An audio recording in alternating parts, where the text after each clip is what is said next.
Buffering so bad.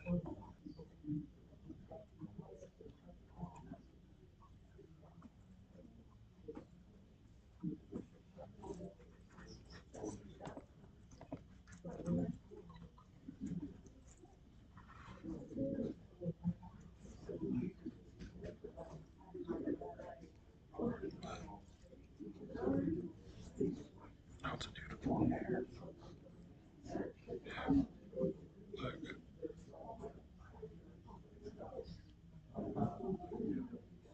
See this guy?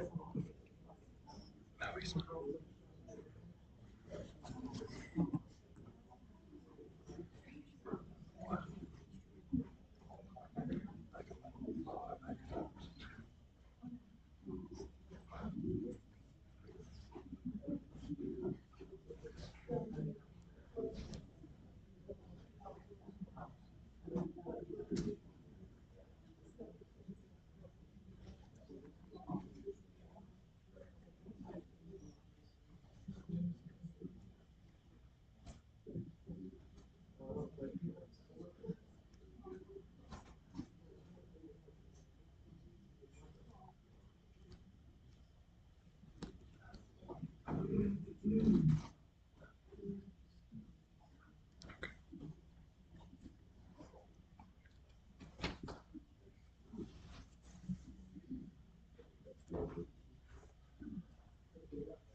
Can you guys hear me? Okay, great. Welcome tonight. Today is the 8th of November, 2024. We're here for a special public hearing in regards to truth in taxation. Excuse me, you have to bear with me tonight. I woke up with a cold this morning and I can't talk. I don't feel bad, I just can't talk. Absolutely. We're going to have a pledge and a prayer first to open the meeting, and then we'll do introductions, and then we'll go from there. So we've asked Amy Blake, she would lead us in the Pledge of Allegiance tonight, followed by an invocation from Lisa Bell.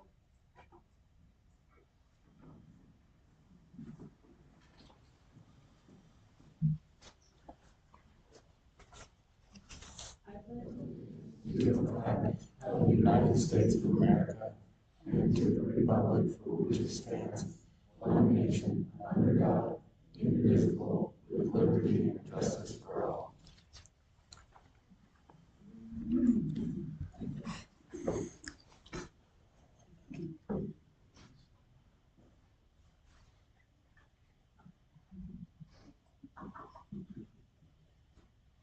Heavenly Father in heaven, we thank you for the opportunity to be together to listen and learn from one another. We ask you to bless us with open hearts and minds and the opportunity to learn from each other. And these things we pray in Jesus' name. Thank you very much. Okay, so I'll make a quick introduction. My left, your right on the end is Luke Bill. He's our auditor back in Iron County. Next to me on my left is Commissioner Marilyn Wood. My name is Mike Blake. I'm the chair of the Iron County Commission. To my right is Bob Cousins, Iron County Commissioner, and our county clerk, John Whitaker. John Whitaker. I didn't know if I was going to be able to get it out or not. I'm like, come on, boys. Okay. So, first of all, tonight, for anyone that wants to make any comment, there is a laptop in the back. We ask that you go, if you haven't already, sign into that laptop for comment. We're going to pull from that list to hear public comment tonight, so that we're a little bit more organized. And that's just back there by the back door. I'm going to start out tonight basically by reading, basically just a statement that we are required to read by law. It will hopefully explain a few things, has some details in it. Following that, we'll open the mic for some public comment. I'll kind of explain the rules to that when we get to that point, and then we will answer questions. Tonight, we're not taking any action on this. This is simply a public hearing.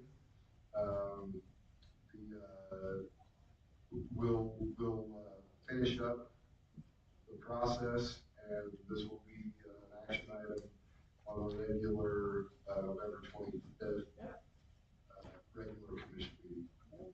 So, number one, Iron County is intending to increase the general fund property tax rate. The dollar amount of the increase per year, per year will be $1.2 million. The purpose of the proposed increase is due to the growing community and the need to enhance and expand essential services that support the safety, well-being, and quality of life for all residents. First, with our population steadily increasing, there is a greater demand for public service, including law enforcement and legal services. Second, inflation has significantly impacted operational costs across the board, from personnel to equipment and insurance. The last time Iron County did a tax increase in the general fund was in 2003. In order to maintain and improve the quality of services we provide, it is necessary to adjust this funding source. The approximate percentage of increase on the Iron County General Fund tax rate is estimated to be 19.5%. This is only on the county portion of property taxes. In relation to property taxes as a whole, this is about a 2% increase. The tax on a personal residence valued at $418,000, which is the county average, that's the median house price in Iron County, would increase by $35.60 per year, or $2.97 per month. So, we'll open for public comment. Okay, first on the list is Michael Clark. Come on down. I want to make sure everybody can hear.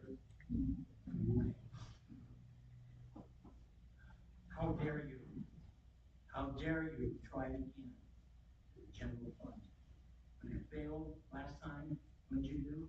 You went sideways and gave us a sales tax. Now we have truth and taxation, public hearing, held tonight, holiday weekend, Friday night, 6 p.m. dinner hour. Was that on purpose? Was trying to sneak things by the county residents? Your last attempt, how dare you, because your last attempt to raise taxes resulted in a negative impact on our school board election for the bond. And you did it again this time. Right before the bond was come up to vote, what happened? You got the mail out about truth and taxation again, general fund being raised. I think you're trying to sabotage the school board, the students of Iron County, because you traded the educational interests of our students in schools for not only prison, but now for increase. You say the excuse is you haven't had a general increase in 20 some odd years. Well, I've been retired for more than 10. I don't get an increase at all. I can't even ask for one.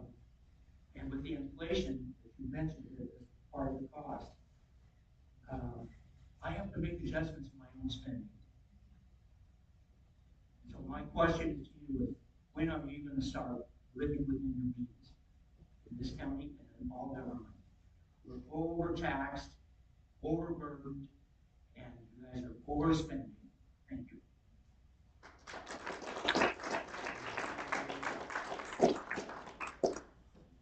Next one is Hannah Clark. Okay, my husband basically said what I was gonna say. I thought it was very interesting that at 6 o'clock on a Friday night during the dinner hour, that we would be having this meeting. And I think it was because the last time we had a taxation meeting, this room was packed. And now, of course, I think it's a sneaky way to get less people to complain. Now, here's my point. I looked at that, I said $5.39, what was it, $2.97 per month. And I thought, okay, that's not too bad for most people, but it's on top of the hamburger cost, and on top of the water cost. The city did increase water. And so when you put all that on, you just have it. And Mike's right, the school bond failed. And you know what, we got the jail shut down our throats. Nobody wanted, I saw the prison because it really is a prison. Nobody wanted the prison to become the business of Cedar City. And we got that shut down our throats, and now our kids are going to be in dragging trailers and everything else because the school bond failed again.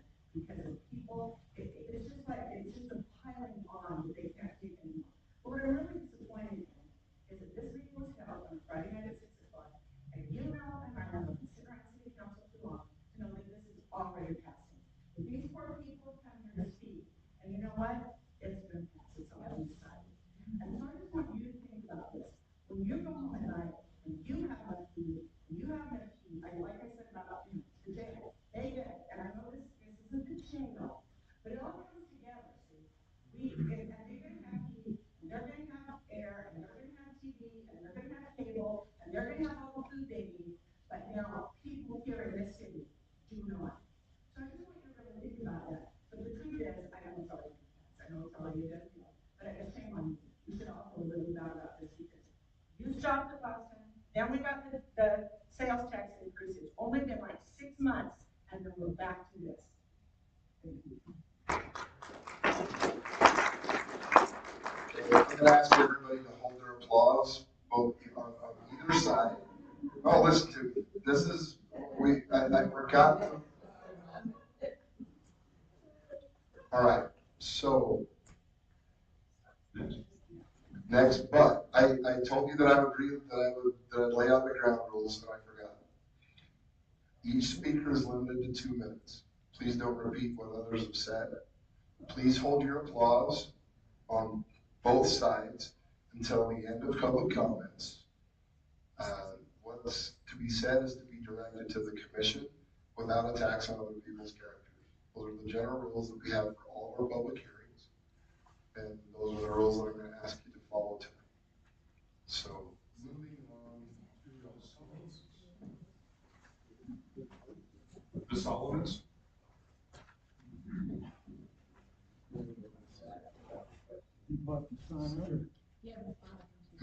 yes, and we're gonna, so you can ask, are we gonna hold the questions or just answer? We'll, no, we'll do our best to answer questions. I think it's still kind of hope to kind of limit this. Yeah. No, we'll, because sometimes we write down questions and hold them until the end and answer them, but we'll do our best to answer questions as we go. Yes. Also, as many of our talk people, it's we'll try not to. I just saw in my life, we just bought this year, so we're into this property and stuff like that. But I guess just one of my questions was, you mentioned you're just trying to keep up with the price and things like that.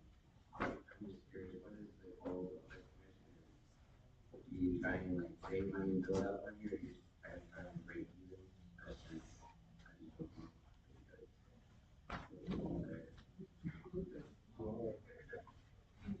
Yeah, No, I can- he's the one, yeah, you probably answer Yeah, no, I can answer that. So in government, we're only allowed to have so much money in savings, like we can't raise taxes, so we have so much money, there's a limit we can have. We have to stay within that limit, but we do have a good fund balance every year, so we have enough savings, something were to happen, we have money for that. But yeah, we try to about break even every year. We'll have an increase in revenue depending on sales tax and other things that come in. But we try to stay within that range and not go too high above or too low. Pretty close, yeah. Some years we'll use some of our savings, and some years we'll add to that savings. We also have a capital projects fund where we put money aside for big projects that come up. Say one of the buildings needs to be remodeled, then we'll have some money for that set aside. I guess I'll I agree with Andrew, you guys mentioned that, like, with the inflation, everything's going up, and I understand that, like, for a lot of companies, you buy a lot of materials, and the price of all that goes up. And then just around households, that does start with a lot. I do see, I know this is just a county thing, but we have had just an election come up, and to me, like, every time I heard the president, it does kind of affect my wallet, it seems like. So I kind of feel like, maybe wait a year or two, kind of see how things are going, might be an option. Thank you.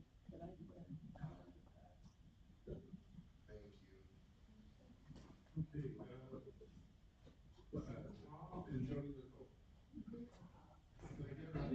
Is it French? Okay. Okay, our big concern, and I think it's a concern of a lot of people, is we are on fixed income because we are social security recipients, and it never goes up. But yet our property value goes up, and we cannot pay for it. Is the goal to tax us out of our houses that we got since the 70s? No, absolutely not. And there are, well, there are programs, through our auditor's office, treasurer's office, if folks are unable to make their property tax payments, there are programs, to help with that, to help mitigate with that are already in place. Because if this keeps happening, we're gonna be pushing Seattle taxes where we live, and we're gonna be up to $10,000. But yet our income will never go up again. And I spent my entire retirement taking care of my mom who has Alzheimer's. So if this goes down, it never goes up. So it's something you guys need to think about, because there are a lot of senior citizens that can't afford this. Right. And like I say, we do everything we can to work with those cases. There are abatement programs that are in place, that have been in place forever. Come in and talk to Lucas. The auditor's office is well versed in helping people mitigate this problem.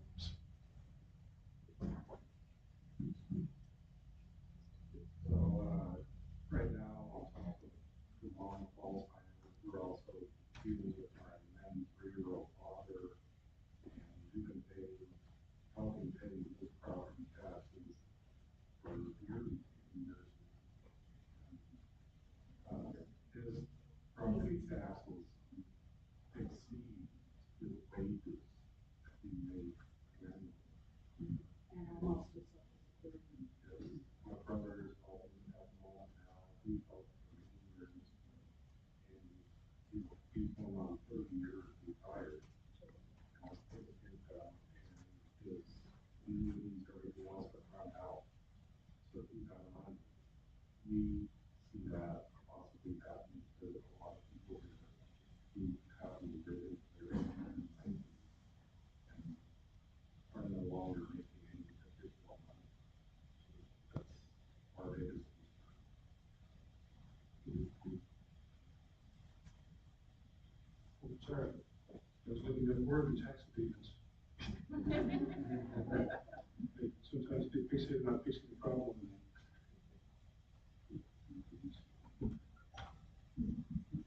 Sorry.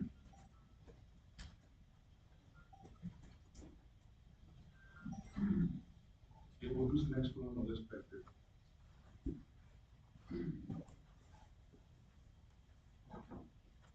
Yeah, I remember me. Famously called you commissars. Remember that? Because ever since I got up here and spoke out against the jail, I've been hassled by your code enforcement and pulled over an excessive amount of times. Woo! I tell you what, I don't like your rules, man, because you guys forget about the Constitution. People have a right to say what they want to say. Which doesn't fall in line with kissing your butts like I know you want, like you used to. Dave, I'm gonna ask you to sit down.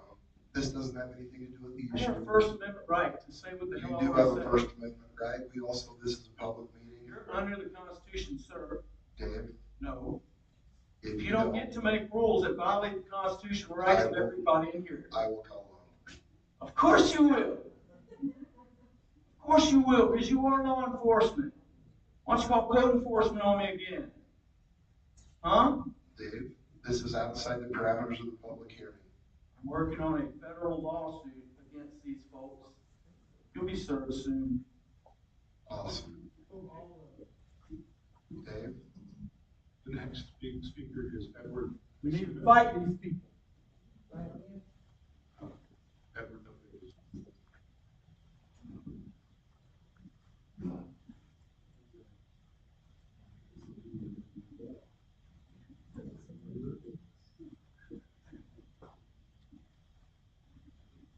Good evening, my name is Ted Stevens. I have just a couple of short words. When I bought my home, my taxes were not reasonable, but available to me financially. They're almost 300% more now. My retirement hasn't gone up 300%. I've been retired for 41 years.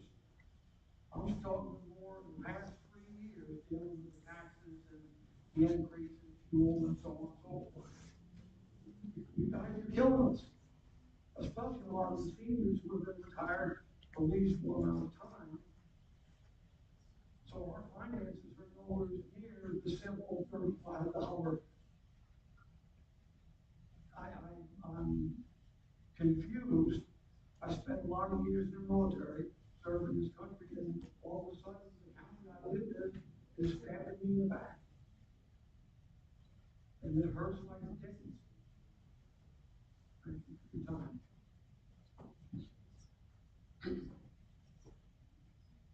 Okay, the next speaker is Rhonda Gardner.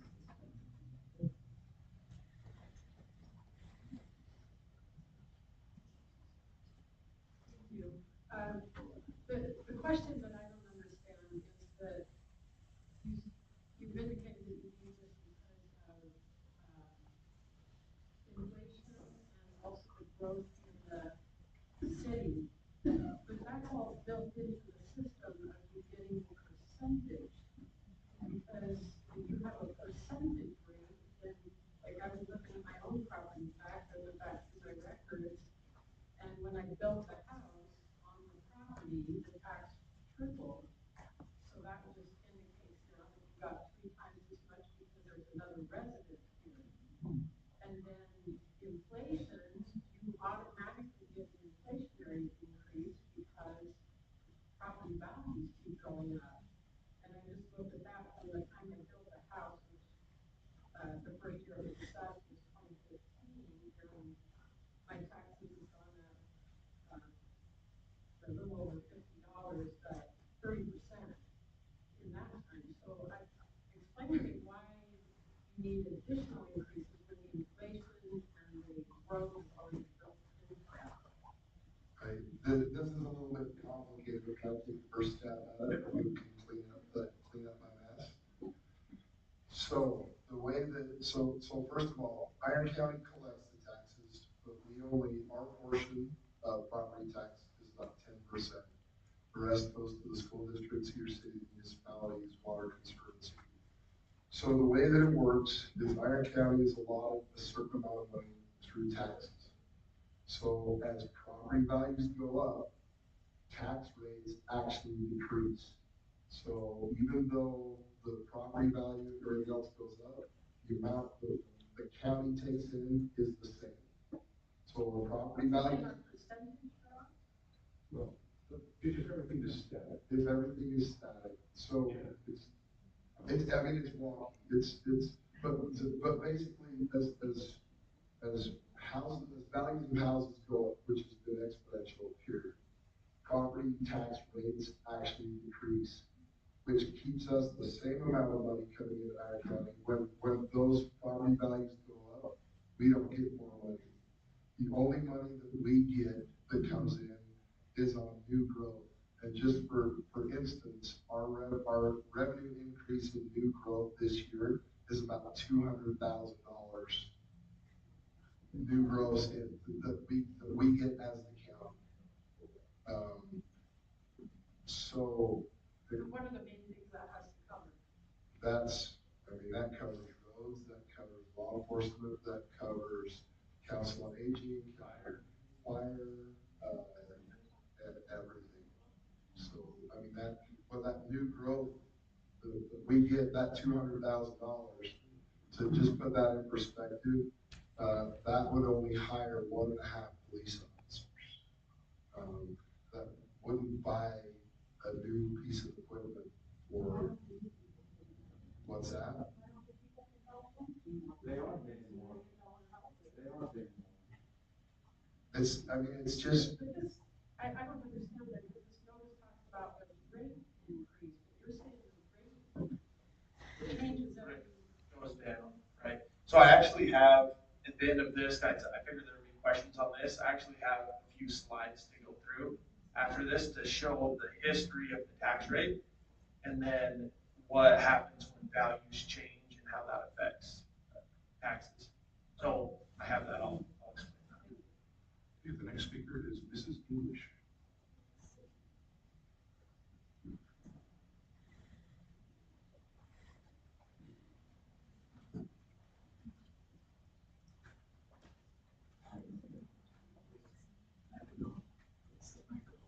I can hear you.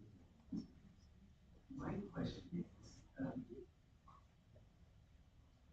when we go to the infrastructure, there's a lot more that they cannot have our school, our services, law enforcement, because of the growth that has gone on exponentially, like you said. Why aren't these new people, these new construction sites, these multi-family complexes, and people who sold very expensive homes from other states to come here? Why aren't they just charged up front a higher portion, to cover what they want, and the riddlements that are increasing the needs for this community? And I think they should have a larger responsibility in providing for the improvements that are needed. These are, well, mostly senior citizens, mostly are retired, but a lot of us have aging parents who are taken care of, haven't taken care of. Yeah. So unfortunately, we can't charge a higher tax rate for certain people or certain buildings. But when they do build a new building, that is when we do get the new growth property tax that Mike was referring to.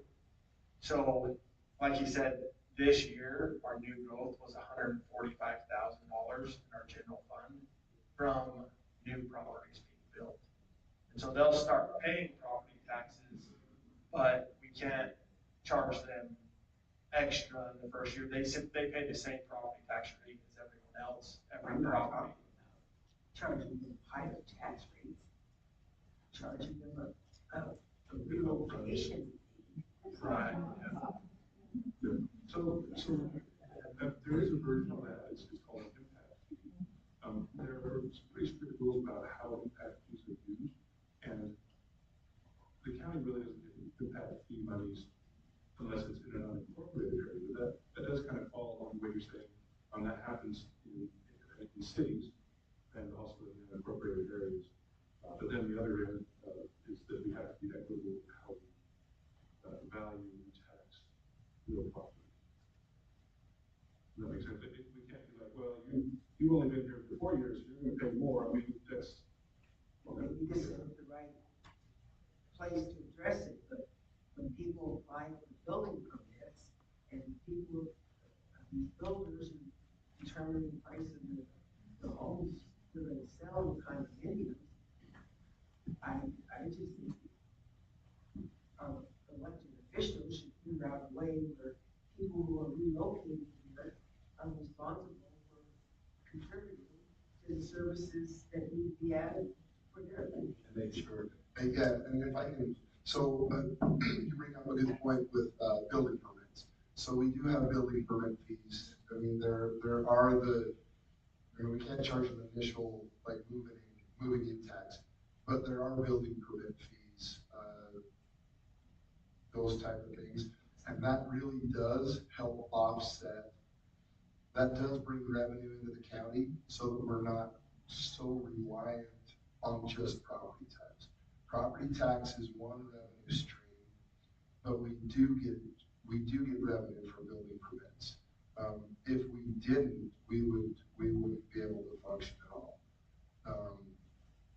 There are so many different funds, and there's certain parameters on different funds of where that money can be spent. For instance, there's a certain pot of money that can only be spent on public safety, whether it be fire or police. There's a certain percentage of money that can only be spent for assessing and collecting. We do bring in fees. We bring in recording fees. We bring in building permit fees. Without those things, we wouldn't be able to function. So the increase to property tax is specific, and I'll tell you where that money's going to go. Specifically, it's going to go so that we can give our employees, that we can continue to pay our employees and continue to offer them health insurance. That's where this increase is going.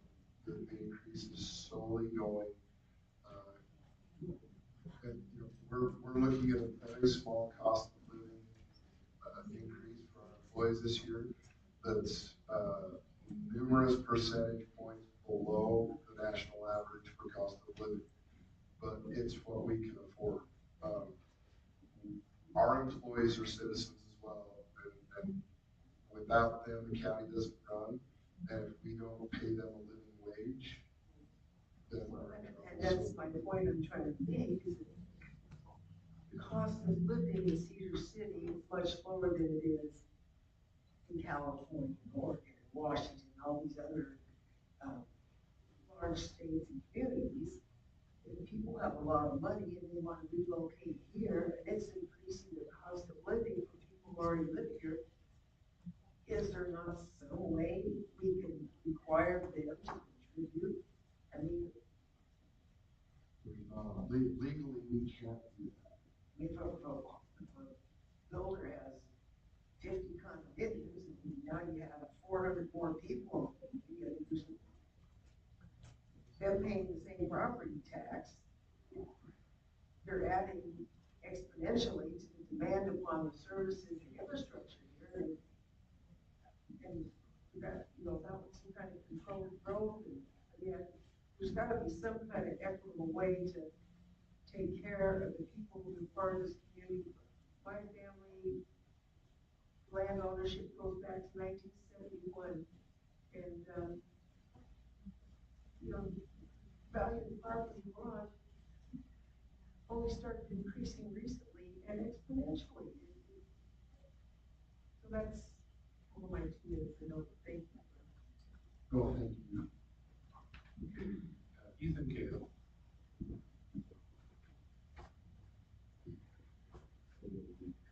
So the question I have really is related to inflation. Okay, we're all struggling on a lot of things.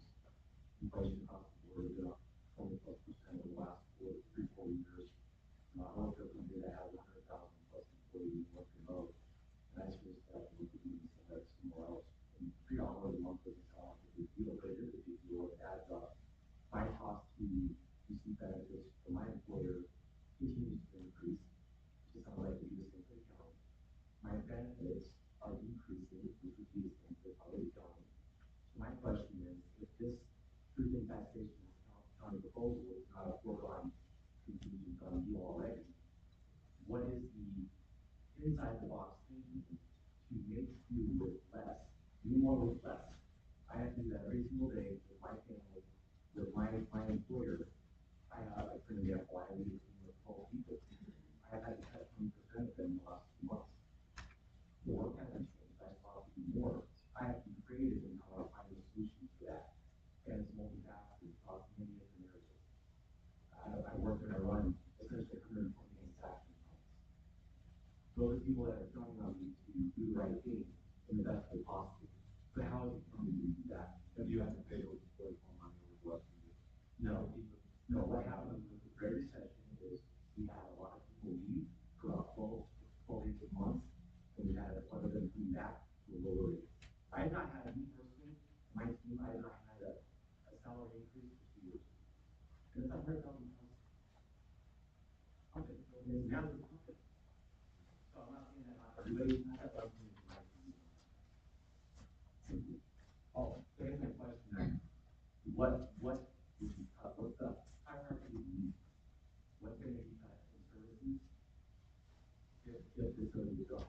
And I agree that you need to be gone, but what is the key here to go?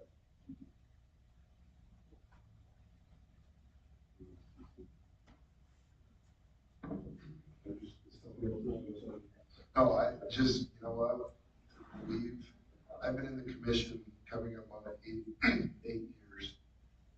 We have never discussed a property tax increase, honestly, until last year. We have cut and scrimped for the, 2003, it's been 21 years since there was an increase to this fund. The only reason we're here tonight is because we're over a barrel and there is no more to cut. With the growth of the county, with our responsibility as government to provide services, we're stretched. There is nowhere else to cut. So each of us commissioners have different duties in the county. We take on different departments. My job, knows, but just for instance, one of my assignments is the public defenders in our county. Those that can't afford an attorney that get arrested. We provide legal counsel to them. And this is just one example, but they are so busy that one of the judges has said, look, you need to get them more help or else. I mean, you need to hire another public defender for these people. And attorneys, I think we pay them about $93,000 a year. They're allowed to, do some side work too to augment that because their attorneys may have a lot of debt. But that's just one example. Is with our county growing, we can continue to have expenses. With inflation, our gravel's double the price, our oil's double the price, our gas is double the price. I've ran a business for 33 years, old with my son 6 years, I still have it. We've been going about 38 years, and it was interesting. We had a contractor call the other day and said, hey, you built a house for us, or you did some work in our house in 2013. And I look back at the records, and the bid on the cabinets for that home was $31,500. My son just worked up a bid exactly the same material, exactly the same everything, and it was $55,000. And so in business, when we we have labor increases, and we have excellent employees, we have raised their wages. We've had to. And when you're in business and you have increased labor and materials, you have to raise your prices. We're in the county's business. We run a business. I suppose, I mean, this gentleman asked what we could do different. I guess we could close the landfills 3 days a week. And now pick up trash as often. I guess we could try some of those things, but I think Mosdale and I think Rocky Ridge, I think some of these companies that depend on that as their livelihood would probably be rueful of them having something to say about that. So to buy a road grader in our road department is twice as much as it used to cost 10 years ago. Twice as much. So when I was getting a haircut a while back, I've used this before, so some of you heard this analogy, but I asked my barber, I said, how much were haircuts 23 years ago? He said they were like $5 or $6. Well, the last time I was the barber, what the tip was $25. So we're running the county on $5 haircuts. We can't do it anymore. And I don't welcome anybody in this room. Mike and I's terms will be up in 2 years. I may not get an A up. I don't know what Mike's gonna do. None of my business, but any of you guys in this room are more than welcome to file and run as a county commissioner. Any one of you folks can do that. Because I'm telling you right now, it's not fun. This is the worst part of the job. I've been in public service for 14 years, and until we started talking about the jail, which we've been planning for many years, I've never opposed raise taxes. I don't know, I like raise taxes. But what do we do? And you talk about buying hamburger. We have employees in this room that have to buy hamburger too. What are they supposed to do? We not give them rights? We have the state of Utah. They came out and we struggled there was a while there, it's a little better now, but there was a time that we really struggled with keeping sheriff deputies higher.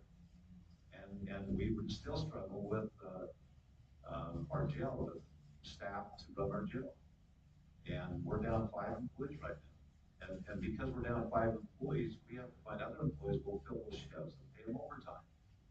And so it was 2 years ago, I think the state of Utah raised the highway patrol's rate of pay by $8 an hour. What do you think happened when they did that? Every one of our deputies in Iron, Washington County, they want to be highway patrolmen. They're making $8 an hour more. What do? Washington County has also gone to that same wage, so we have lost quite a few of our people to them. So we're competing with all of these inflationary factors, and we don't know what to do. I mean, we just don't know.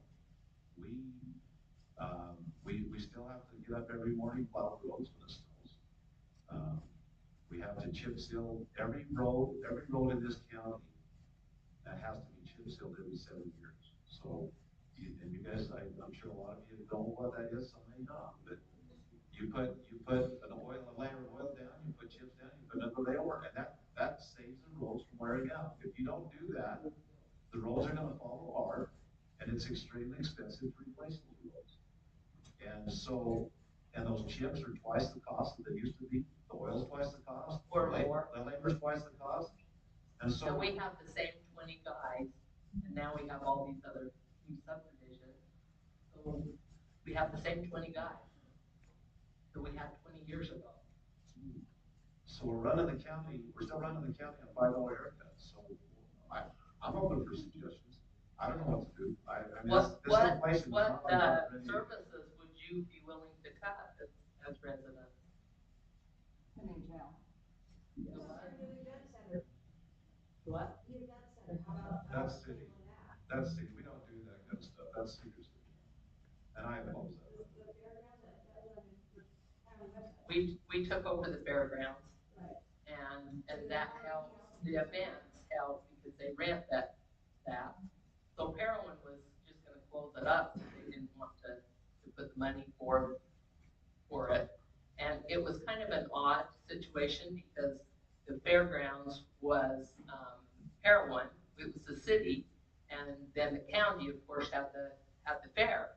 It's the county fair, and I think it's it's important for the county to have a fair to come together. We could eliminate that. We took that over and it has been more money, to run the fairgrounds because we're paying all the expenses. But we went in and cleaned it up and my husband and I and some others, helped do those fences for free. Every stick of that was donated because I knew we didn't have the money to do that.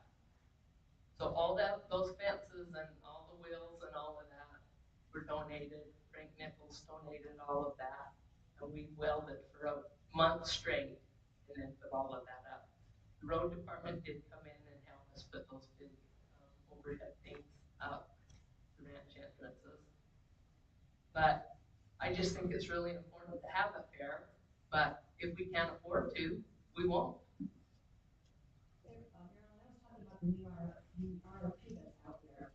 What is that? What is that for? It is labeled as a plan? event center.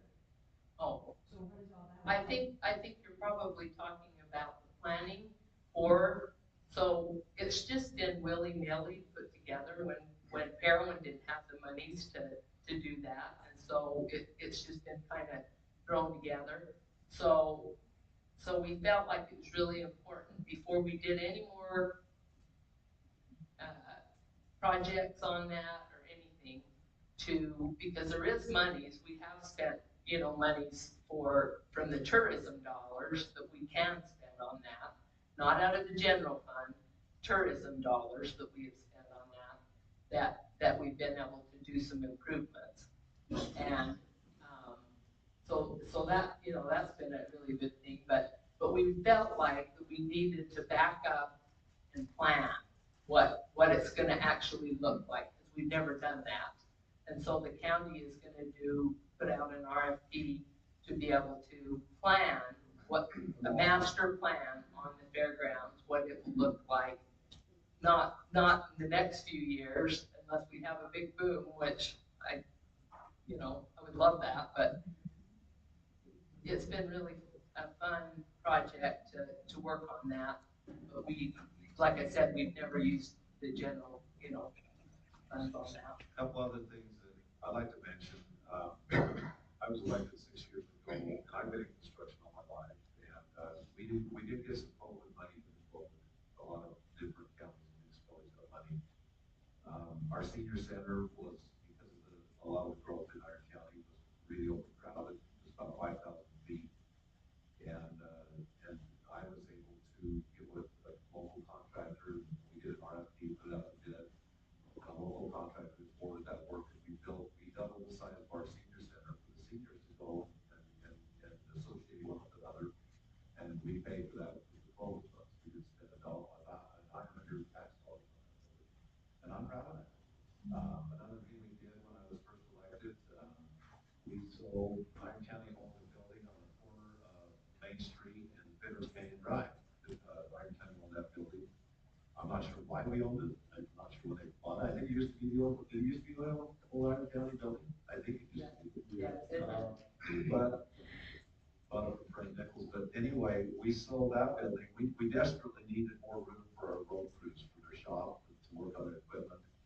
When they have to go down in the middle of the night and their trucks are cold and got ice on the windshields and the batteries are dead and they have to come by your snow, it's nice to have a facility where they can park those trucks inside where they're not so freezing cold. And so we built a new roadshed building. And we built that building for about $875,000. If you built that same building today, it'd be about $3 million because of inflation. And that was about 6 years ago. And that's helped our road department tremendously. Marilyn mentioned that we have 20 workers in the road department to do the work in the county. And we really should have 30. We really should have 30 amount of roads we have to maintain. And so those are just some examples of things we've done. We have been frugal.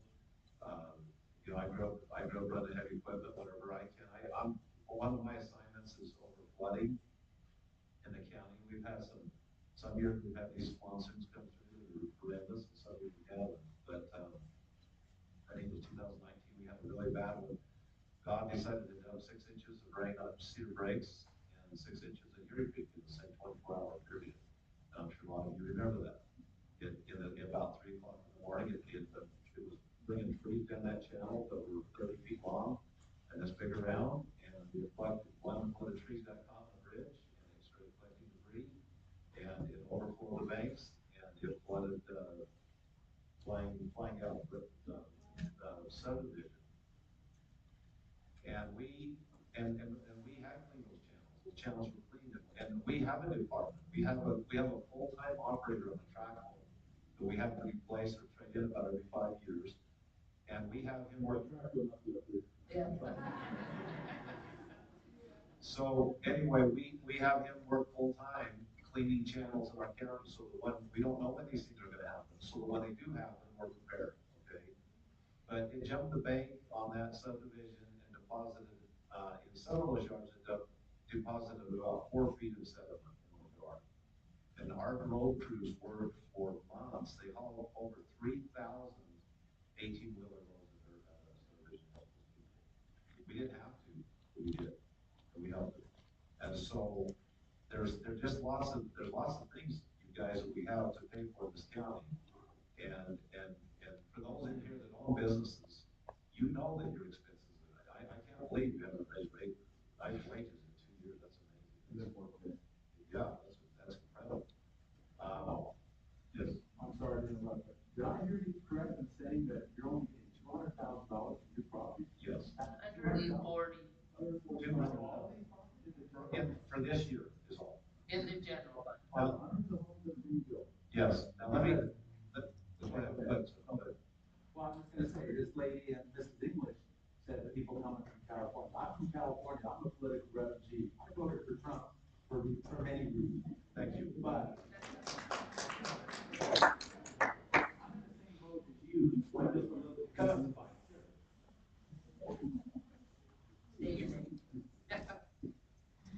My name's Robert Comstock.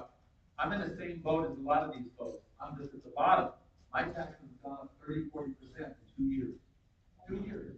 And California did want to implement an exit tax, which isn't fair to me because I've spent literally at least $100,000 with Rocky Ridge. So I'm supporting the community. And I feel you're paying just like you folks. And honestly, you might not like this, but I don't mind this. What I mind is the $229 we just got charged to the school board a couple months ago. And I thought it was unfair that they had students coming up and saying, we need a bigger gym room. We need a bigger dance room. Well, they're students. They want everything for free. I want freebies too. They don't have, I don't think they should have a voice because they're not taxpayers. But we're not. I understand, But we collect the taxes and we submit it to them. They get about, like, what is it, about 60% of the tax, we get about 10%. here's my point. Here's my point. These folks, all these folks here, do you look at your total tax bill? You don't just say, hey, it only went up $2. No, we look at our total tax bill, and mine's going up $200–300 a year. Okay? So I've gone from 15 to close to $3,000. So I'm not far behind you folks. Okay, and people, not everybody from California is down on you guys. I'm retired too, I'm on a fixed income. And I'm not getting any more unless my investments grow, which they're gonna grow with President Trump. Things are gonna get better under President Trump, folks. Okay, we were better off.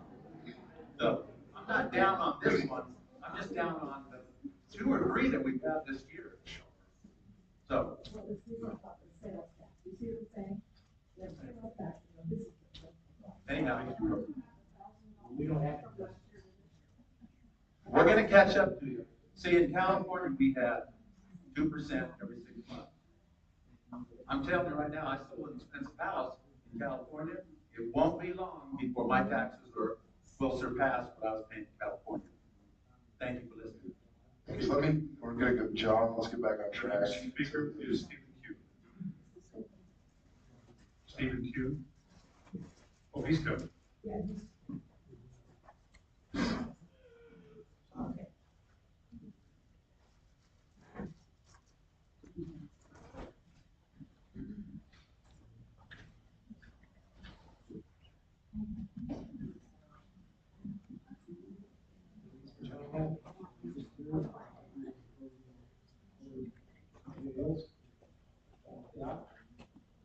And I'm seeing constant basis of culture. Can you raise it?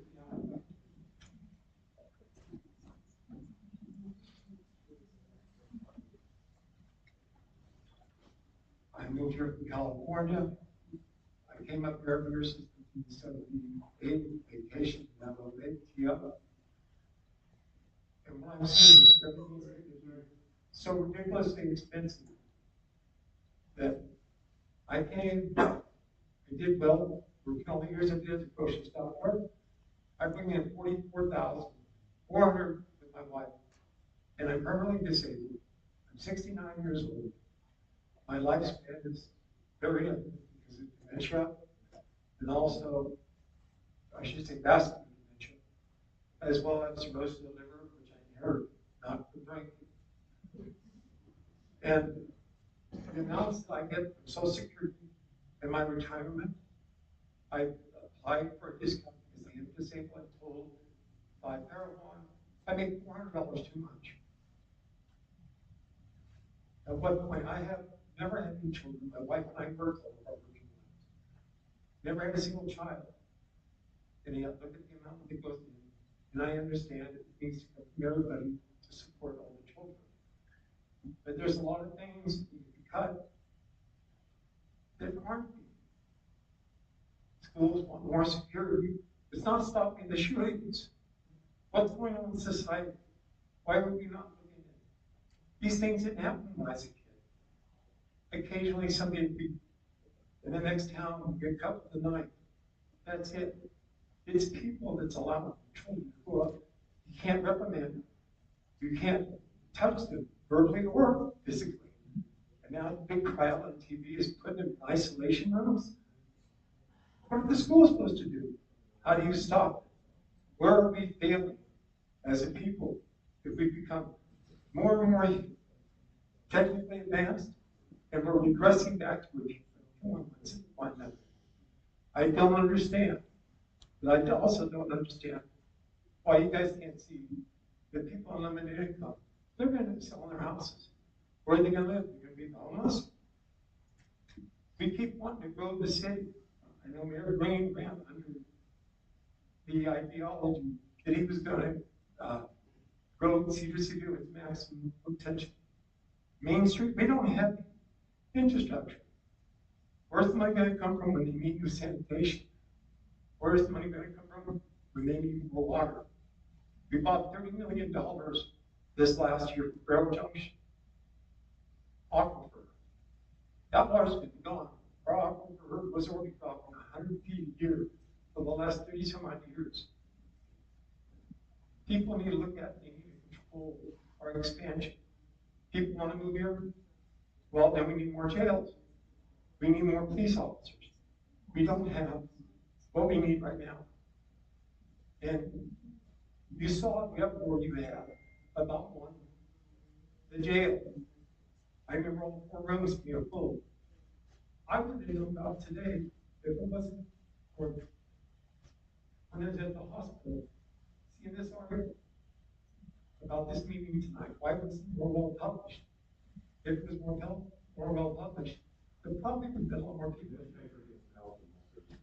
Well, there was a notice mailed to every property owner with their property tax bill as well. I think someone had a yellow paper when they brought up, yes, right there. That was mailed with all property tax bills. Okay. All I can do is voice my opinion. Are we going to go back to when you hear the stories about people eating cat food because they can't afford to buy a can of tuna? I have to within my means. It took a great job this year to replace my roof. $14,900. I have medical expenses, co-payments, dozens of them. I can't apply for the pay because I have $400 too much. Where am I supposed to turn? I have to look at my means. I can't just ask somebody else to give me. I'm frozen.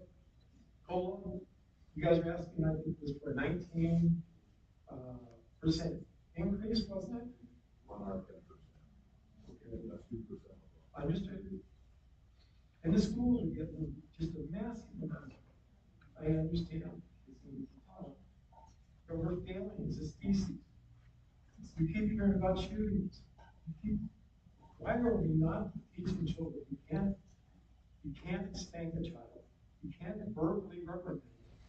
That's what we're feeling. Law enforcement, I'm quite sorry for law enforcement. I am very much in support of I kind of let it go long, but you well past your two. Okay. Okay. Thank you very much, and thank you for your time. Thank you, sir. Okay, and then finally, The after the school microphone, got- please. The school got 61% of my taxes, my property tax. The school gets 61%. Okay, my wife works for the school. She's a school teacher for 25 years in California. Our schools, I'm sorry, they're pathetic. Most of the kids are third grade reading level. I'm talking about high school. And there is no discipline. They have, what do they have? Coaches. My wife has been taught self-defense. Self-defense. Not if, but when a student abuses her or attacks her. I'm sorry. Schools are failing here in America. Thank you. Mike King.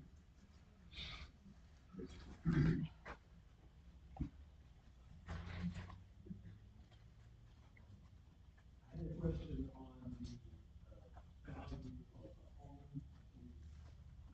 It's a little bit vague. I look at my tax form. Is that market value? Is that taxable value? Or is that something on the market? 418 is market value. So the 2% tax increase will be on market value. So what is your market value say? Okay, so your tax increase will be less than what that is. 'Cause that's on a $418,000 home, so if your home is valued at less than that, then yours will be less than what that is. I just wanted to back up something you said. I'm a retired police sergeant from Las Vegas Metro, and the last few years of my career was at our background investigation section, where we did background investigations on new hires. And sadly, we poached a tremendous amount of officers from Utah. We know.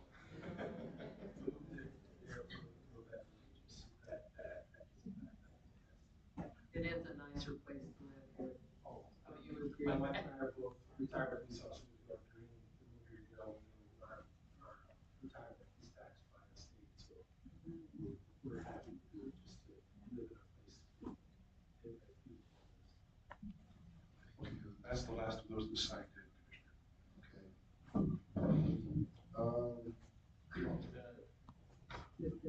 I'll answer some questions.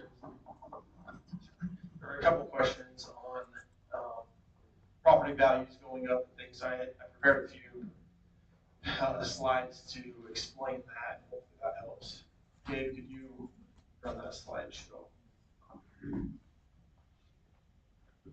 Because everyone knows home values have nearly doubled for the last 4 or 5 years. And so everyone thinks or assumes, oh, my value's going way up. I'm paying way more taxes. Where's the money going? A lot of people ask that. So if you could go to the next slide.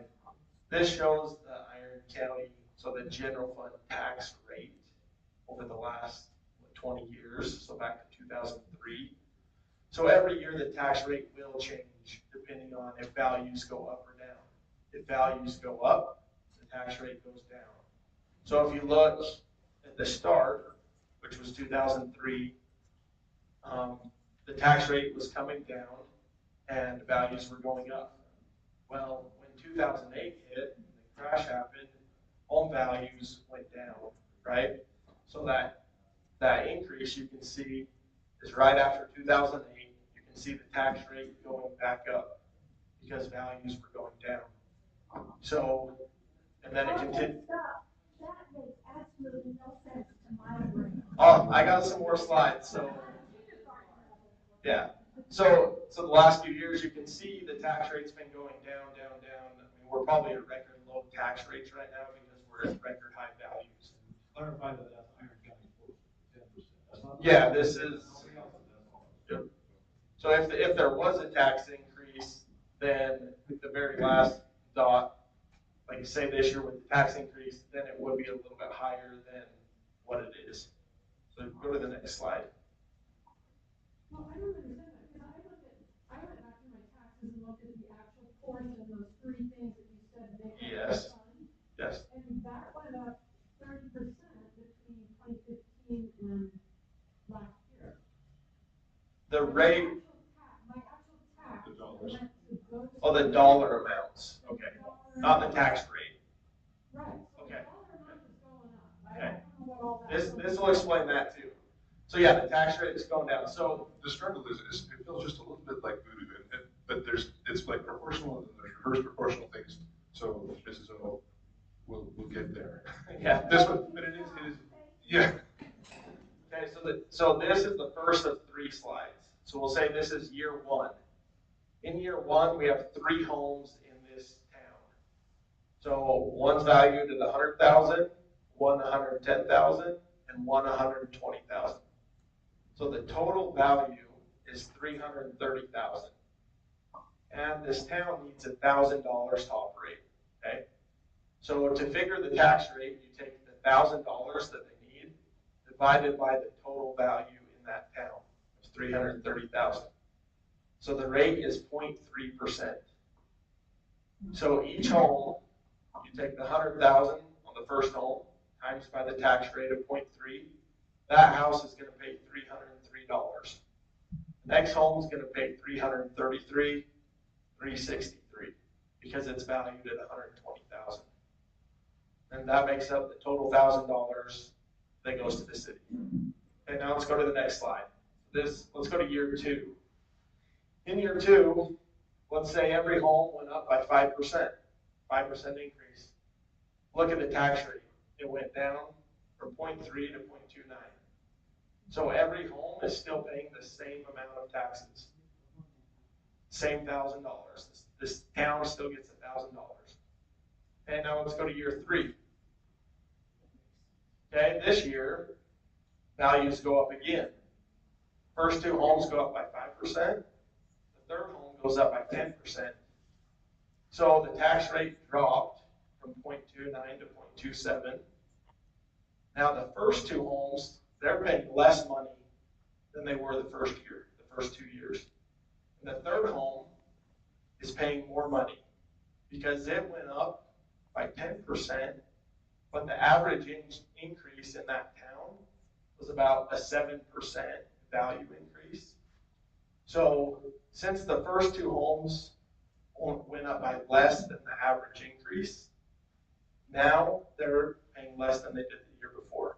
The town's still getting the same $1,000. They're just getting more from this home and less from those homes. Okay, so remember that. Any questions right now? Okay.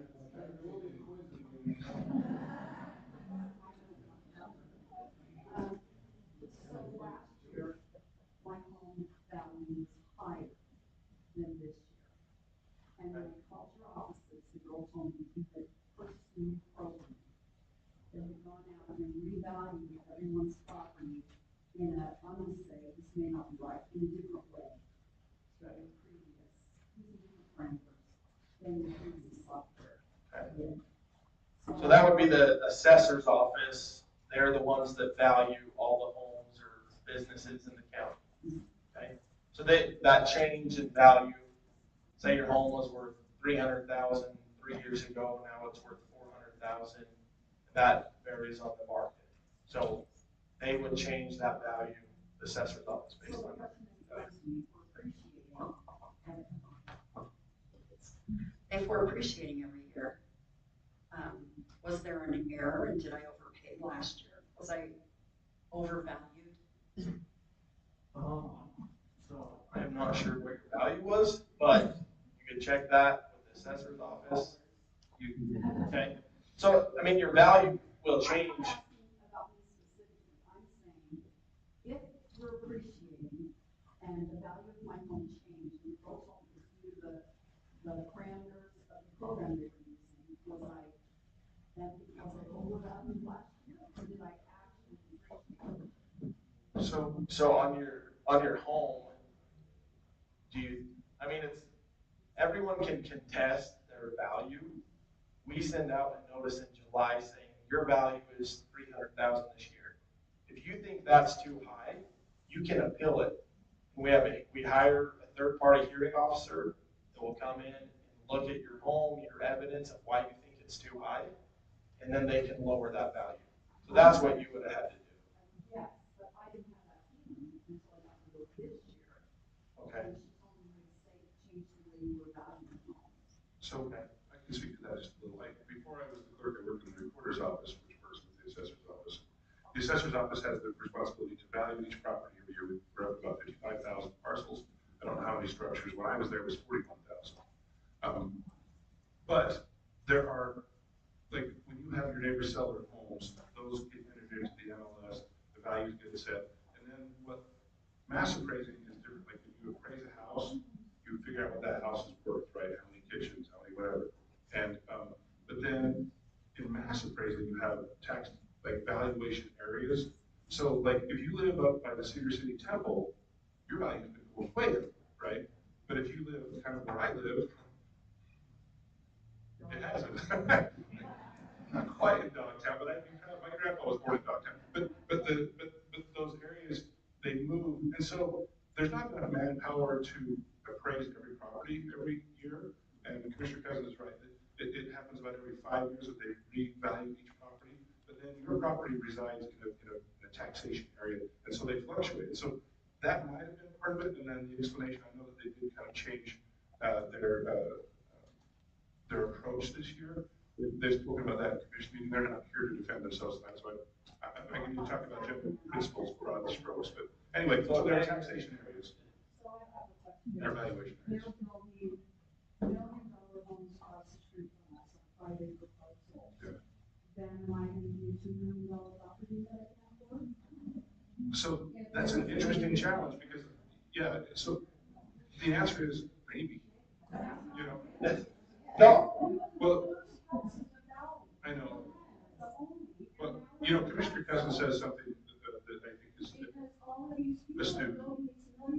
And that is, you know, you want to move here and then close the door behind you. And we've been seeing this go for a long time. I remember seeing it in high school. And so, you know, my parents bought their home and it was $41,000. I bought my first home and it was $85,000. And then I sold it to my tenant and it paid off both of our houses. I mean, it's just silly. It's like funny money at some point. But that inflation, like, we have to respect property rights, which means people can come in if there's money coming from somewhere else, and they can build it up, and we are affected by the increases in values. Yeah, watch your value really close when you get the notice. The short answer is yes. You know, I mean, you want to make sure that you are valued correctly. And if you feel like you're not, then there is that process, the Board of Equalization. This lady's had a hand up for a while. Yeah, can we stay on point and just for the Yeah, rest yes. of this presentation without any more sidetracking? Fair. Yes. Okay. So yeah, you can see how the change in value, the town is getting the same $1,000, but it shifts house to house. So every year, the tax rate will change, and the amount you pay to the town is going to change, depending on what your home does versus everyone else's home. Next slide, Jim. Okay, so looking at properties in Iron County, we have all of the homes and commercial businesses that are assessed by the Iron County Assessor's Office.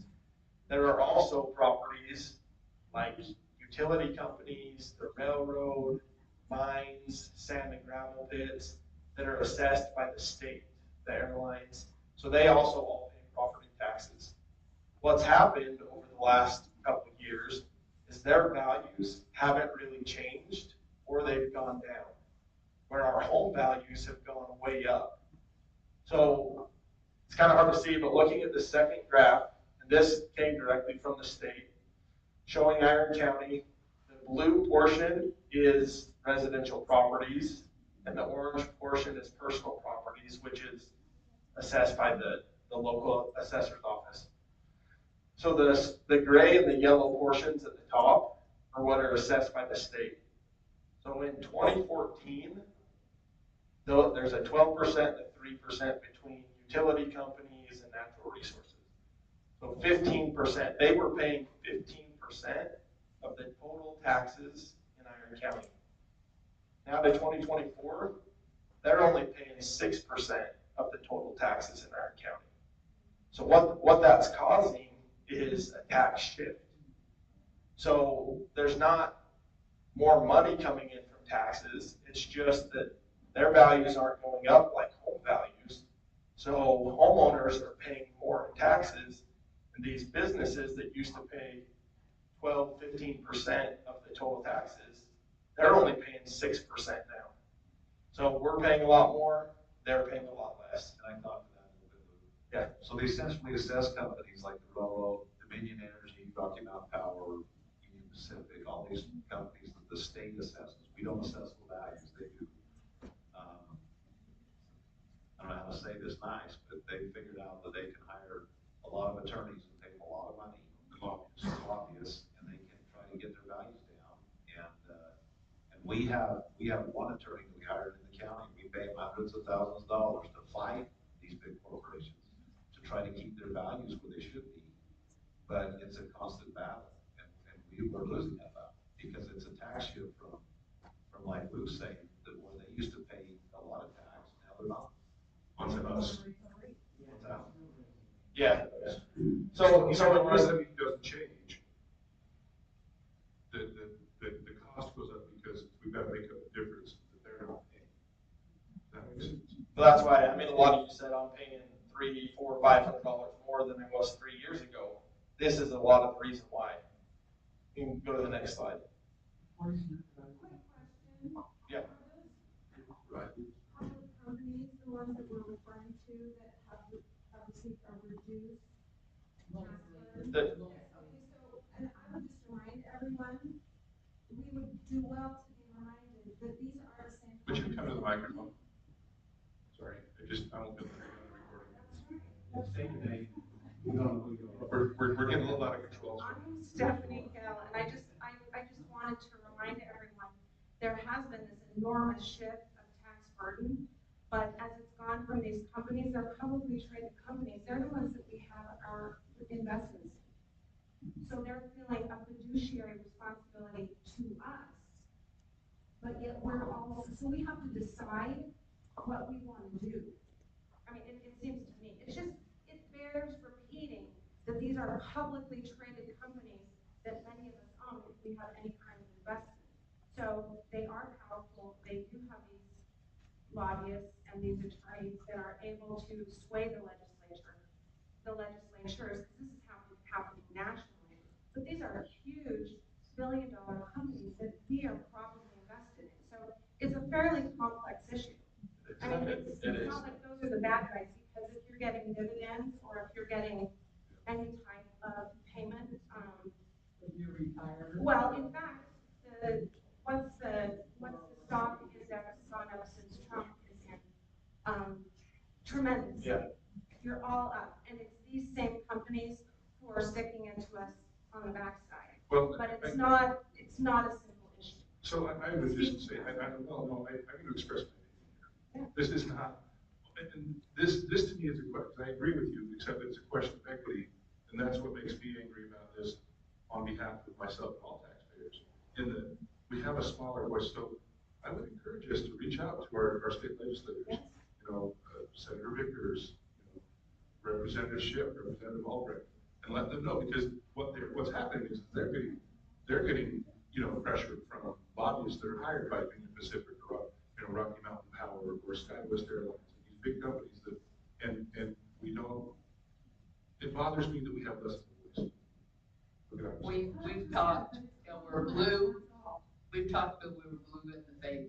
We've met with the legislatures many times over this very issue, and it's difficult for them too, because they have lobbyists that take those values down, and it's not good for the residents by any means. But we have tried, haven't we? We've had meeting after meeting with our legislature. So just a look right here, this shows the real property, which is, homes and businesses here, versus the centrally assessed in the gray, the yellow. You go back to, say, just 20, 14, we'll go all the way back. Home values were at 2.4 billion, and now they're at 7.5 billion. Utilities were at 384 billion, and now they're at 418 billion. So they've hardly gone up in value, while our homes have gone way up in value, causing that big tax shift. So, you know, everyone's, oh, the school, the county's getting way more money. Well, we're getting way more money from you, but way less money from them, getting the same amount of money. You had a question? That's okay. One more slide, I believe. This is just another graph kind of showing since 2013. This is the part of the tax shift. Residential homes were 54% of the total taxes. This is statewide. And now, and this was in 2022, they were paying 67% of the total taxes. So showing that shift a little more clearly. We can go back one slide. I don't know if John's head's in the way, but across the bottom. So in 2023, centrally assessed properties paid $1,670,000 less that year in taxes, just in that 1 year from the previous year.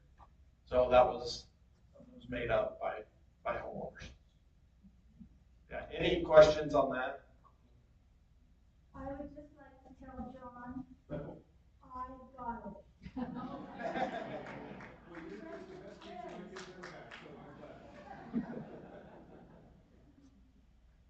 Anything else? Okay. That's all I got. There was a time, I don't understand it totally, but there was a time where the state imposed, so we have the certified rate. If our values go up, the rate goes down, like the chart showed. But there was a 5-year period, and you can correct me if I'm wrong, but there was a 5-year period where the state of Utah imposed I think it was a property tax of some kind. Was it for the school? I think it's the state assessing, collecting for the state school. And they assessed a certain rate, and they did not do the centrally assessed. It was fixed for 5 years. So, and I think in those 5 years, when our home values really went up, the state didn't do that. Lower the rate. And so that was part of the increase as well. So you look at the centrally assessed shift and that state, shift, that's where a lot of, I think the rates went up, but unfortunately. So they froze their tax rate. It was like froze for 5 years. So the tax rate stayed the same, but values are going way up. So the tax rate should have went down. So if we're paying the same rate as we did last year, but our values went way up, we're going to pay way more money. So the state had froze that rate for 5 years. It's a small portion of your taxes, but they did collect a lot more money from that. That ended like 2 years ago, I believe. So when we were going through the issues associated with the jail, I really hated, I'm just bearing my soul now, the idea of paying more taxes to do the jail. But I hated less the idea of the sales tax increase. And the reason I did is because everyone shares that burden. It bothers me that we have more people living in our county. We have people who own homes and people who don't own homes. And yet we are bearing the burden as homeowners and property owners and business owners for everyone. Is there no way to take part of this and allow everyone to bear the burden as opposed to just property owners? Well, with the jail funding, it turned out to be a sales tax increase of 5.3%. But I know a gentleman right now that is, he drives from Vegas, he stops at Home Depot, he buys 2x6s, concrete, nails, cinder blocks, and he's building his cabin in Kane County, and he's paying for our jail. Okay? Yeah, it's much better that way. Right. So I'm just wondering, is there no way for us to allow people who are buying their stuff at Home Depot to help us? Oh, good point. And so we do collect some sales tax. There's a limit, like that rate can't be increased. We do receive some increase in funding for that every year. And that has allowed us not to do a tax increase for 20 years. Without the sales tax, we would have to do a tax increase every year for the last 20 years, you know. So that is helping, but with the inflation and our costs going up so much the last couple of years, it's been outpacing that. It's been, when we did the jail, public hearing, it was brutal. But we knew that because we sat in meetings and gone through the jail and knew that our jail was full. And I wasn't comfortable about letting criminals go back out and have another crime. I don't know who, you know, if others are comfortable with that, but I never have been. During that public hearing, we had a lot of people from California say, oh, well, they increase ours just a little bit each year to keep up with inflation. Well, I know why the commissioners have not done that over the years. It's difficult. It's hard. That's why I didn't run again, to tell you the truth. When you get as old as I am, and you get yelled at that many times for roads or whatever else, it's hard. So, you know, the commissioners over the years, maybe they were afraid that they wouldn't get reelected. You know, and that may be the case if they raise taxes. I wasn't worried about that. I knew we needed a jail, and I know that we need to fiscally pay for what we need in our county. And if we get yelled at, that's fine. But we understand because we sat through meeting after meeting after meeting and understand the budget and understand the need for the jail. We had the oldest jail that is operating, and it was difficult. When I had to re-up for county commissioner, it was before we had gone through the legislature and got that sales tax. So it's a hard job, I'll tell you that. And 4 years of it at my age has been hard. Taxing. So to speak. Exactly. But I was willing to do it because I know the needs of the county, and I love the county. Well, we appreciate your service. Your public hearing is kind of developed into a. It is, okay. I just want to, I think, I want to make one more point really quickly, and then we're going to adjourn, we've taken questions. So when we as a commission, and we as a commission, I'm going to include Luke and John, HR, department heads, other elected officials, we sat down and crunched numbers down to the dollar in every department to determine what our very basic needs were. And what do we need to keep afloat? This isn't building in any padding. It's not building in a slush fund. We sat down and figured out, you know, do we do a 20% tax raise? And we're like, you know what, we can get by with 19.5, but we can't get away with 19.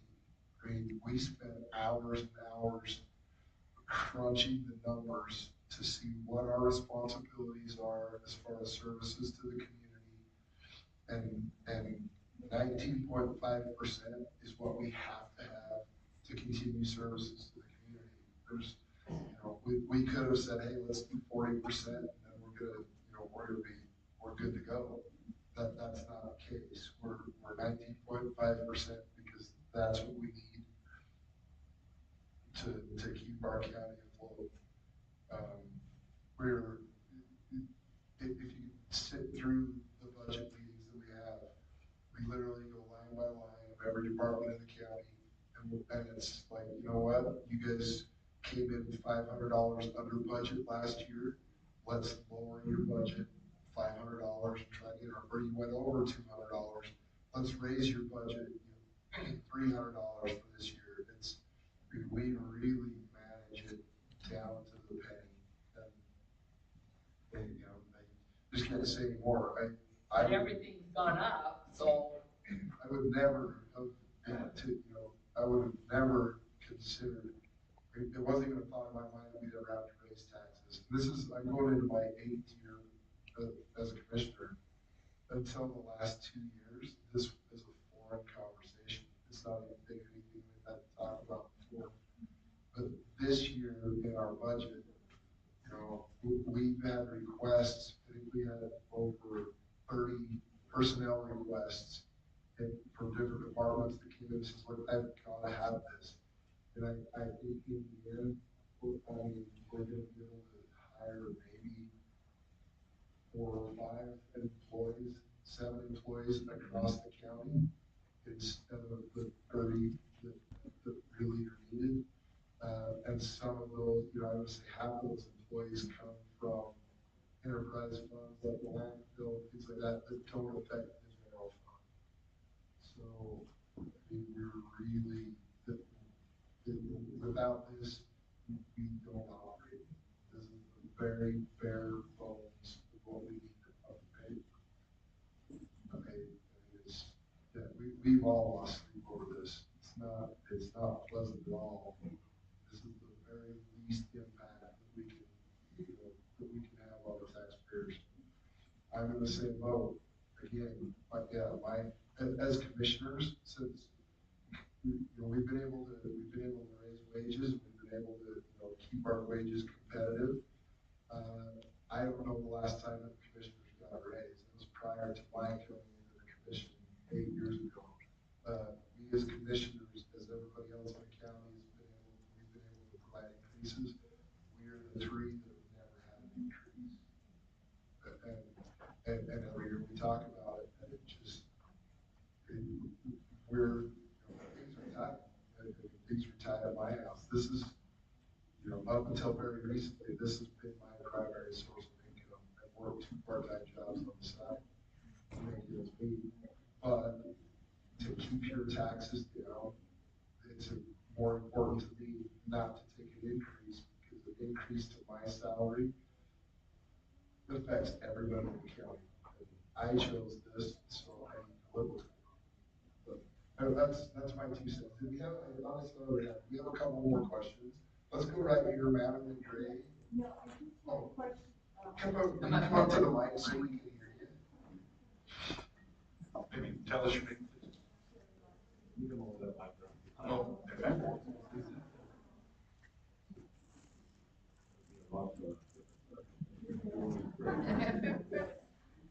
This is probably a dumb question, but No, that's good.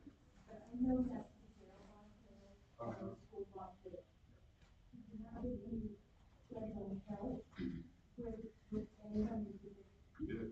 Did they say, your house is yours, not helping it? So remember, we had saved up money, but much of that money, not much, but some of that money was actually COVID money, that was federal money.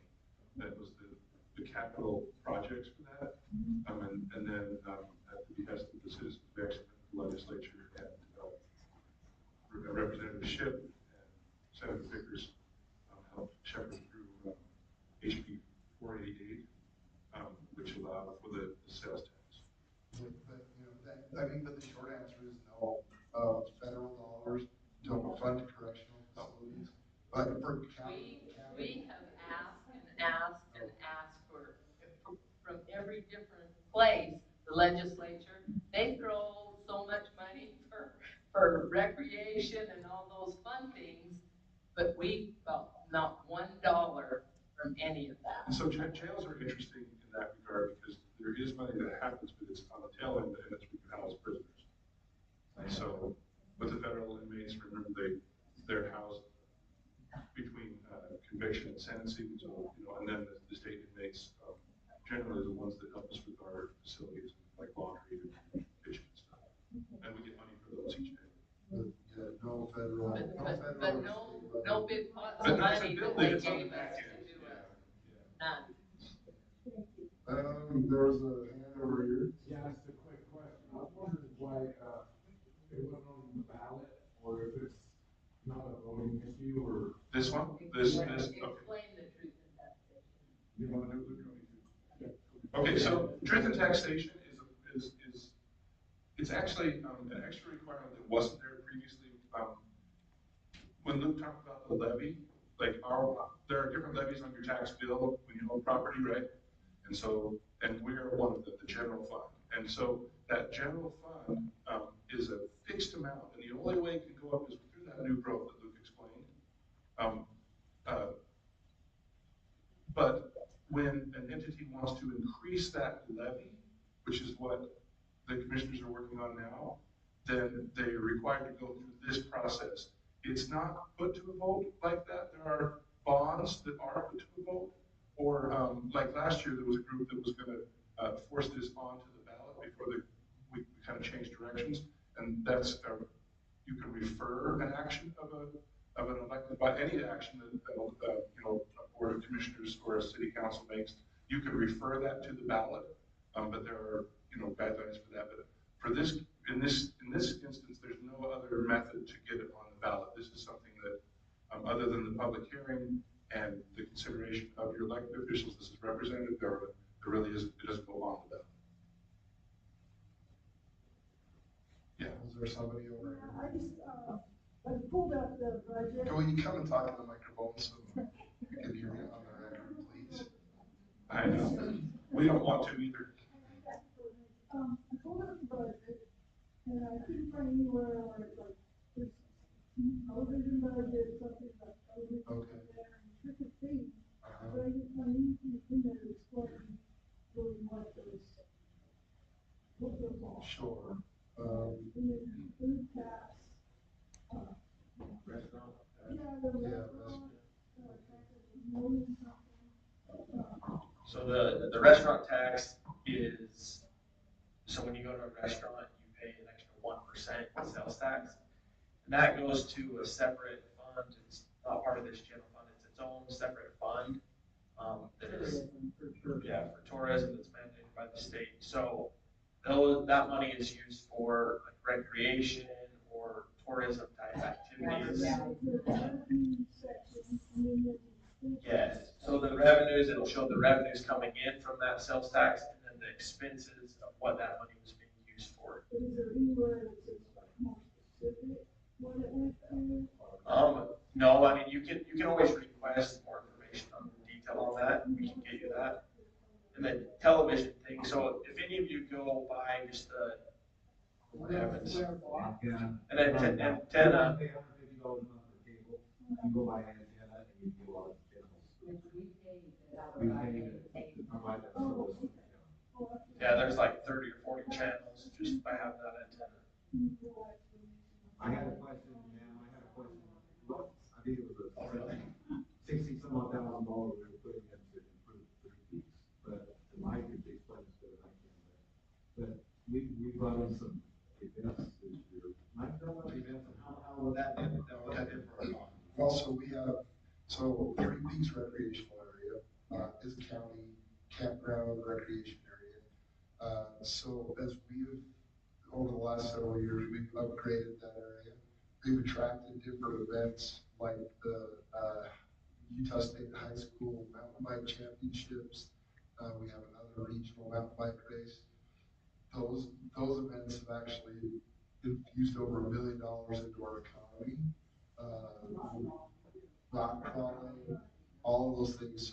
So when we pay, when we upgrade those facilities, we're actually, well, in the Utah Summer Games, or a year ago, we got a new director of the Utah Summer Games, which has nothing to do with the county. That guy's phenomenal in bringing in events, high school events. And so we get a percentage of that. So like sales tax, we get a percentage. Use on tourism and advertising. This is probably for another manufacturer's candy, including the campground, all of those. Yeah, that's, So and let me address that real quick. So we're having a meeting next week with the BLM. In fact, I talked to one of the people at another meeting, and she said there may be funds available that the county and BLM can go in together, because that is a. The BLM.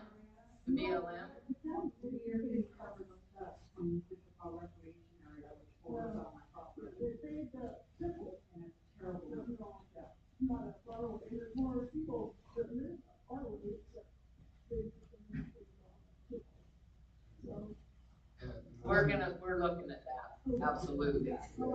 And both of those recreation areas would be BLM, they're not county, but we understand, yeah, we understand the impact on our roads because of. And then people going 60 miles an hour up or 20 miles an hour. That's BLM that made that recognition. Yeah. I'm talking BLM. No, we're. But you could complain to them, absolutely. They have money for recreation stuff, but I would complain to them. Yes.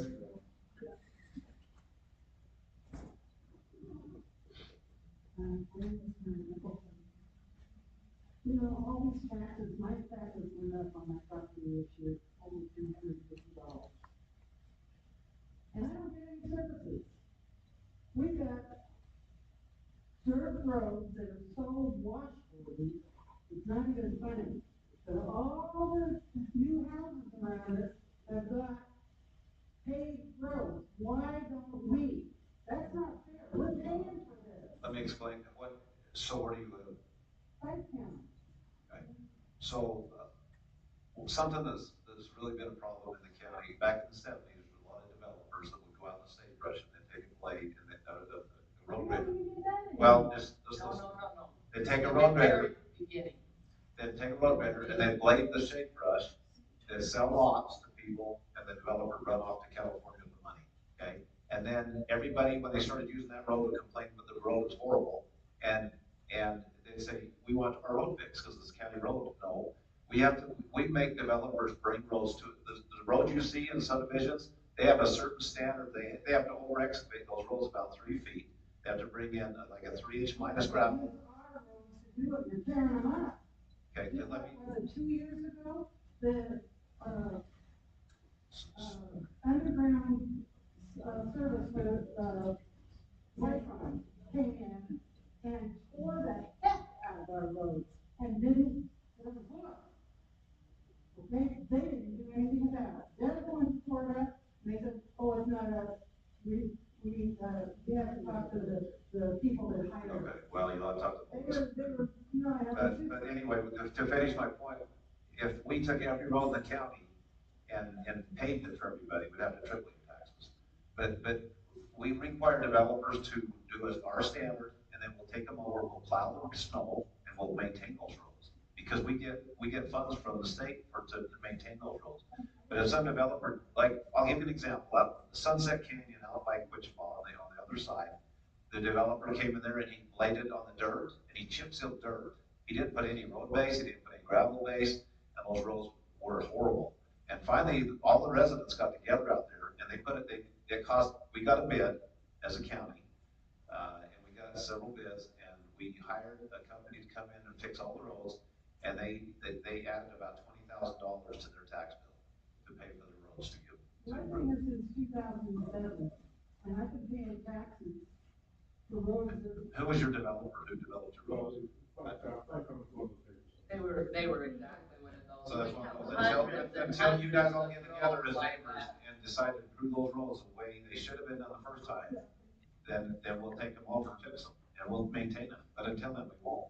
Because it's not fair to put that burden on everybody in the county that the developer should have done in the first place. Because you pay a lower amount of money for that lot, because those roads weren't done Oh, properly. I did not. No. I paid $85,000 for my lot.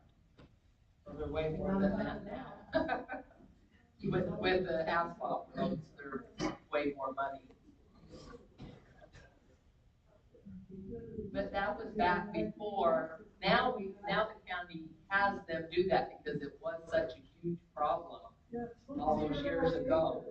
And now, when they do their subdivision, they have to bring those roads up to county standards, and then we take those over. And then we're on the end of the water. All these new houses get on the water pressure, and we don't have any. Big time. And, you know, I pay taxes for stuff, and we're not getting the services that we're supposed to be getting. There's a Senate, are you on the Central County Board of Conservancy District? Yes. So they have a meeting every month. not. You can go to Some that of them meeting, are and some of them aren't. you can go to that meeting and talk to them about your waters. Right. They're making improvements. They're making improvements and it's very expensive. You know, things like in the road, I don't see any value to all the taxes that I'm paying. Well, all the roads that you come in on, the big road that comes in front of Five Town. Yeah, no, the next one, right in front of Five, yeah. We chip seal that, the county chip seal that. And a few years ago, when they put some other improvements in there.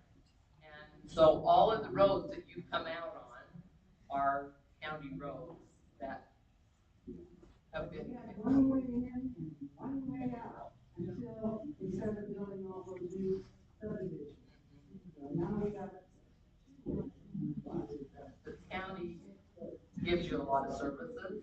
I mean, it doesn't probably feel like it because your road isn't very good, but we help pay for when you come in and use the swimming pool in here, or some of the other, your kids play baseball in here, the parks, if you come in. The library, we help pay for the library.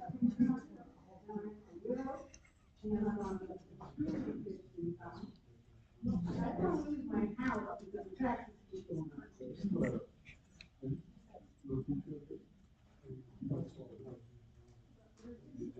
You absolutely should go to the county and see if you can work out.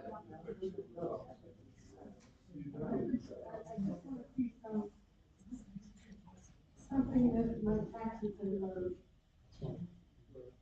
As the taxes I'm paying, I want to see something that, you know, is benefiting me. And I don't see anything that benefiting me at all. We have law enforcement that keeps, Comes out if you have a problem. that's our biggest budget item, our law enforcement.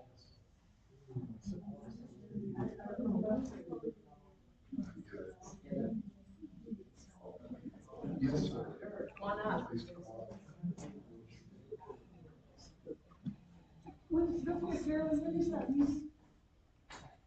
Oh, next Wednesday? No, it's actually going out west. No, it's actually, we're gonna meet with the BLM over another issue, and we are gonna talk to them about that. But I talked to another, one of the BLM employees the other day, and she said she was looking into it. If they had monies in a pot somewhere else that they could use for that. So. Okay, yep.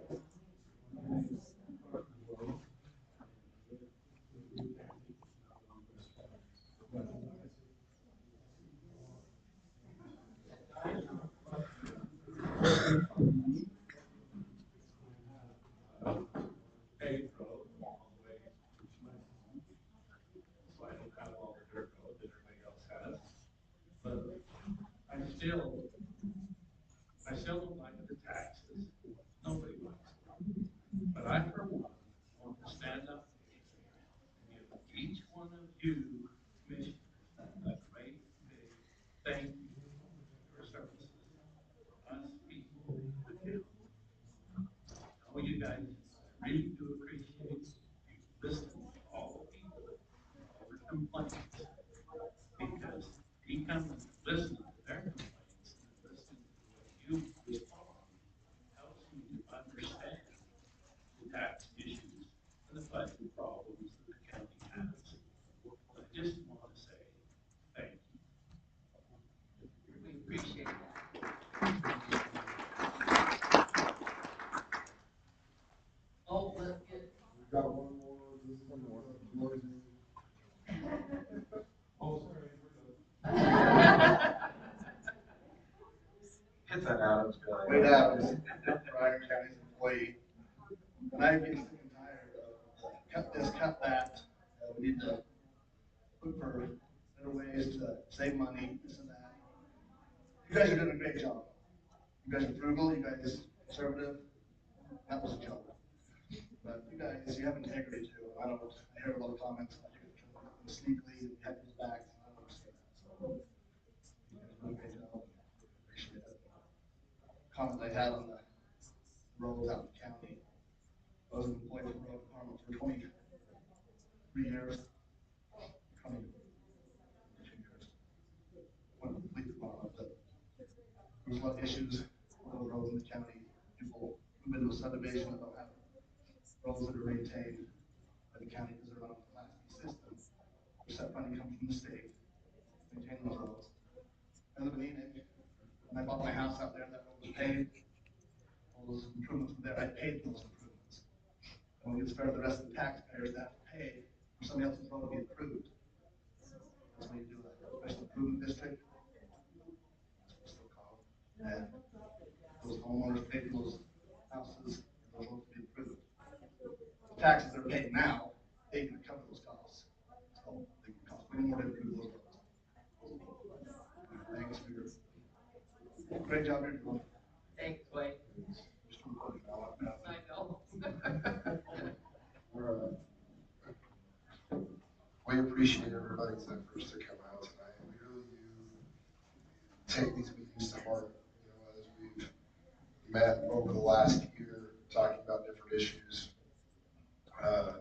We really have taken a lot of the suggestions that we've gotten from you guys. We really do appreciate your participation. We know that it's not convenient. Thank you for coming out tonight.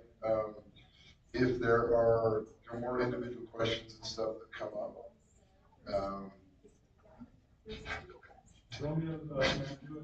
no, honestly, the clerk's office is kind of the clearinghouse for that. But those concerns, those questions and stuff that come in the clerk's office are disseminated to us, and we'll help answer. And we'll help answer those questions. Our cell phones are on the county website. I want to answer blind. Yes, ma'am. The courthouse is by the liquor store. I know, there used to be hot toddies in my childhood. I think tonight's it might be a good time for them. No, but thank you very much for coming out. We appreciate it. You just want to announce that it's not going to be voted on tonight. Just that Did I mention that? location, send a time, date. Yeah, so again, the vote on this will be November 25th, 10 a.m.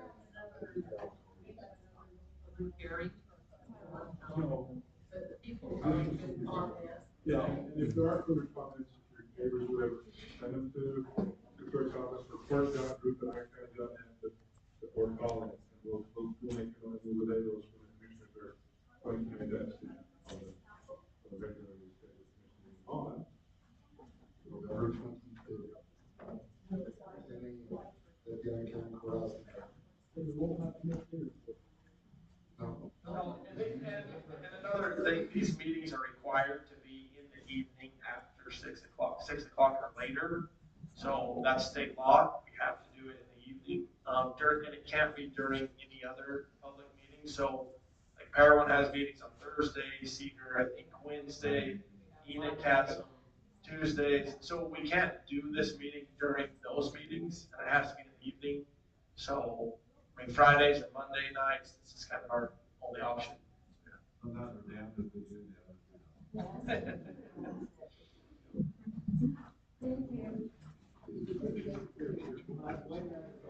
Thank you.